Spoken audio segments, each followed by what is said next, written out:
আজকে পাকিস্তানি স্টাইল একটা palazzo cutting করে আপনাদের সাথে শেয়ার করব এবং অনেক আপুরা আমাকে কমেন্ট করতেছেন যে আপু আপনি যে কাপড় আনেন ওগুলোকে এক্সচেঞ্জ করা যায় কি না, বা কত পিস করে কাপড় ওনারা দেয়, কোথা থেকে কাপড় আনেন।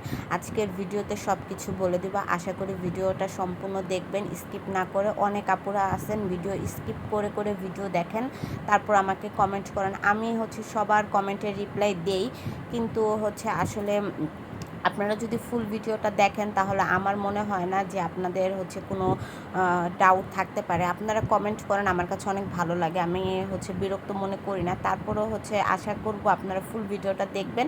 ফুল ভিডিও দেখার পর আপনারা কমেন্ট করেন, আমার কোনো সমস্যা নাই। তো চলুন ভিডিওটা শুরু করি। আর ভিডিওটা শুরু করার আগে আপনাদেরকে বলে দিচ্ছি, যারা যারা আমার চ্যানেলটিকে সাবস্ক্রাইব করেছেন তাদেরকে জানাই অসংখ্য ধন্যবাদ। আর যারা এখনও সাবস্ক্রাইব করেন নাই, প্লিজ আমার চ্যানেলটাকে সাবস্ক্রাইব করে দিবেন, পাশে থাকা বেল আইকনটি অন করে রাখবেন। আর যারা এই পর্যন্ত ভিডিওটা দেখে ফেলেছেন, প্লিজ একটা লাইক করে পাশে থাকবেন। আমি এই প্লাজো কাটিংয়ের কথাটা বলি। যারা নতুন তারা যদি ভিডিওটা দেখেন তাহলে বুঝতে পারবেন, নতুনদের জন্য একদমই ইজি। তো আমি এখানে ফার্স্টে যেটা বন্ধ সাইড সেখান থেকে কিন্তু হাইয়ের মাপটা নিচ্ছে। অনেকে বলতেও পারেন আপু কেন এখান থেকে নিচ্ছেন, তারও একটা কারণ আছে, সেটা বলতেছি পরে। তো আমি এখানে প্লাজোর যে লম্বাটা সেটা রেখে দিচ্ছি। তো উপরে এক্সট্রা 2 ইঞ্চি আপনার বেল্টের জন্য বা রাবাটের জন্য রেখে তারপর 38 ইঞ্চিতে একটা দাগ টেনে নিব। তারপর নিচের যেটা ওইটা আমি আর কাটবো না, অতটুকু রেখে দেবো। ওইটা আমার যখন প্লাজোটার নিচের বর্ডারটা অনেক সময় এলাস্টিক লাগানোর পর কম বেশি হয়, তো আমি ওইটা কাটি না, ওইভাবে রেখে দিই। তো নিচে অ্যাকুরেট মাপ অনুযায়ী একটা দাগ মেজারমেন্ট আমি দিয়ে দিব। আর এইভাবে প্লাজো কাটিং করলে কিন্তু প্লাজো কাটিংয়ের একটা শেপ আসে খুব সুন্দর। আর আপনারা সবসময় শেপ কাট দিয়ে জামা বলেন, প্লাজো বলেন, যে কোনো ড্রেস কাটিং করার চেষ্টা করবেন। শেপ কাট দিয়ে যদি কাটিং করেন তাহলে কিন্তু খুব ভালো একটা ফিনিশিং পাওয়া যায়। তো আমি কিভাবে কাটিং করতেছি, যারা নতুন তারা দেখলেও বুঝবেন, এবং যারা পুরাতন তারা তো বুঝতেই পারছেন যে আমি কিভাবে কাটিং করে নিচ্ছি। তো সবাই যে আমাকে কমেন্টগুলো করেন সেগুলোর উত্তর যে আপু আপনারা আমাকে কমেন্ট করেন যে আপু আপনি যে ড্রেসগুলো আনেন সেগুলো যদি থেকে যায় ওগুলো কি করেন।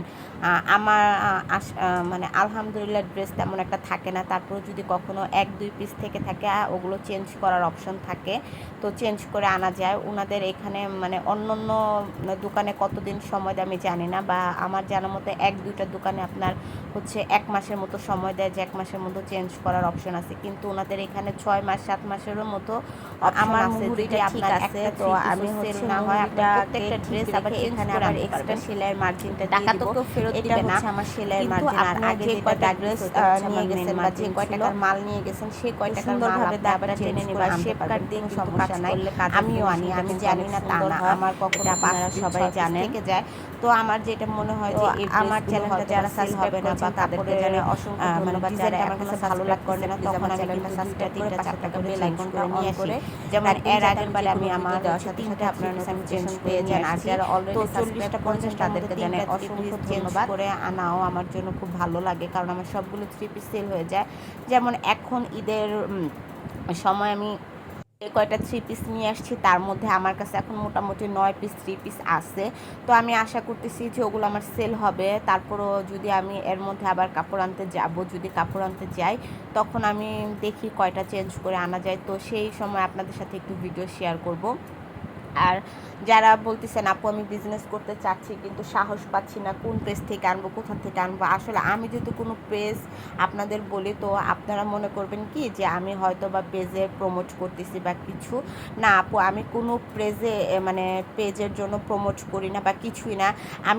আমি যেখান থেকে কাপড় আনি সেইখানকার লোকেশনটা আপনাদের বলি। আমি জানি না যে সেই ভাইয়ারা আমার ভিডিও দেখে কিনা, জানে কিনা, কিন্তু আমি যেখান থেকে কাপড় আনি আমি ভিডিও সহকারে আপনাদের দোকানের অ্যাড্রেসও দিয়ে দিই, এবং যে আমি মেসেঞ্জারে কমেন্টে আপনাদের তাদের পেজের লিঙ্কটাও দিয়ে দিই। এতে আমার কোনো লাভ হয় না আপু। তারপরও আপনারা বিজনেস করতে চাচ্ছেন, আপনারা একটা বিশ্বস্ত পেজ খুঁজতেছেন, তো সেক্ষেত্রে আমি ওই পেজটাই রিকমেন্ড করি, কারণ আমি ওখান থেকে সবসময় কাপড় আনি। আর আমি যেখান থেকে কাপড় আনার সুবিধা পাই আমি সেটাই আপনাদের সাথে শেয়ার করি। আশা করি আপনারা বুঝতে পেরেছেন। তো এইটার কাটিং করেছি, সেলাই ভিডিও পরে আপনাদের সাথে শেয়ার করবো। আজকে এই পর্যন্ত, আল্লাহ হাফেজ।